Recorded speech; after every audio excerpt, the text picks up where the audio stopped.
मलिर जी अदालत नाज़िम जोखियो केस में जवाबदार सलीम सालार समेत 6 जवाबदारनि जी ज़मानत में 13 जनवरी ताईं वाद कंदे ॿुधणी मुलतवी करे छॾी आहे। अहम ख़बर ॾियूं पिया कि मलिर जी अदालत में नाज़िम जोखियो जे क़त्ल केस जी ॿुधणी थी आहे। ॿुधणी दौरान पुलिस पारां क़तई चालान अदालत में पेश कयो वियो। पीपीएमएल ॼाम अब्दुल करीम जो नालो केस में शामिल कयो वियो आहे। अदालत जवाबदार सलीम सालार समेत 6 जवाबदारनि जी ज़मानत में 13 जनवरी ताईं वाद कंदे ॿुधणी मुलतवी करे छॾी आहे। अहम ख़बर जे हवाले सां ॿुधायूं पिया मलिर जी अदालत नाज़िम केस में जवाबदार सलीम सालार समेत 6 जवाबदारनि जी ज़मानत में 13 जनवरी ताईं वाद कंदे ॿुधणी मुलतवी करे छॾी आहे।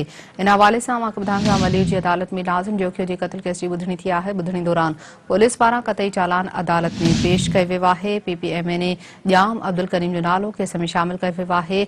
अदालत जवाबदार सलीम सालार समेत 6 जवाबदारनि जी ज़मानत में 13 जनवरी ताईं वाद कंदे ॿुधणी मुलतवी करे छॾी आहे। ब्रेकिंग न्यूज़ आसरमा से शेयर कयूं पिया। मलिर जी अदालत नाज़िम जोखियो केस में जवाबदार सलीम सालार समेत 6 जवाबदारनि जी ज़मानत में 13 जनवरी ताईं वाद कंदे ॿुधणी मुलतवी करे छॾी आहे। तफ़सील मालूम कयूं था मलिर मां सन टीवी न्यूज़ जे रिपोर्टर मीर ज़ुल्फ़कार खां। जी मीर ज़ुल्फ़कार, छा तफ़सील आहिनि केस जे हवाले सां?